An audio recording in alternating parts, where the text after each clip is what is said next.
Praise the Lord, our daily bread.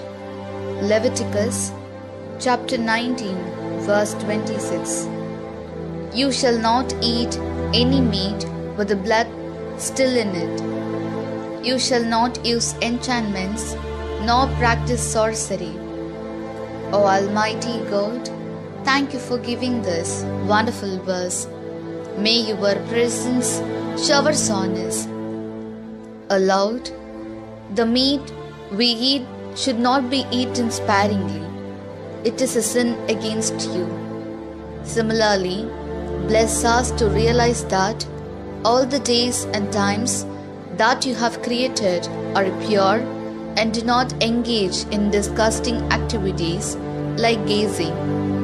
Bless us to live a life that is suitable for you. We ask this in the name of Jesus Christ. Amen. அன்றாட உணவு. லேவியர் அதிகாரம் 19 இறை வார்த்தை 26. எந்த இறைச்சியையும் குருதியோடு உண்ண வேண்டாம், குறி பார்க்க வேண்டாம், நாள் பார்க்க வேண்டாம்.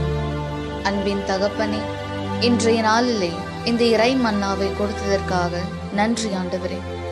இறைவா, நாங்கள் உண்ணும் இறைச்சியை குருதியோடு உண்ணலாகாது. அது உமக்கு எதிரான பாவமாகும்.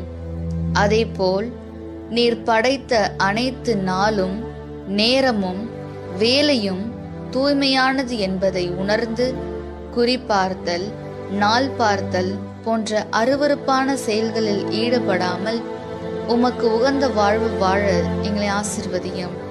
ஆமென். அன்னன்னுள்ள போஜனம். லேவியர் 19 அத்தியாயம் 26 வாக்கியம். நீங்கள் இரத்தத்தோடு கூடிய மாம்சம் பக்ஷிக்கருது, சகுனம் நோக்குகையோ ஆஃபிச்சாரம் நடத்துகைയോ அருது. ദൈവമേ, ഞങ്ങൾ രക്തത്തോട് മാംസം ഭക്ഷിക്കാതെയും അങ്ങ് സൃഷ്ടിച്ച എല്ലാ ദിവസവും നോവും നല്ലതാണ് എന്ന് വിശ്വസിച്ചുകൊണ്ട് വിശുദ്ധിയോടെ അങ്ങേക്ക് പ്രിയമുള്ളവരായി ജീവിക്കുവാൻ ഞങ്ങളെ അനുഗ്രഹിക്കണമേ. ആമേൻ.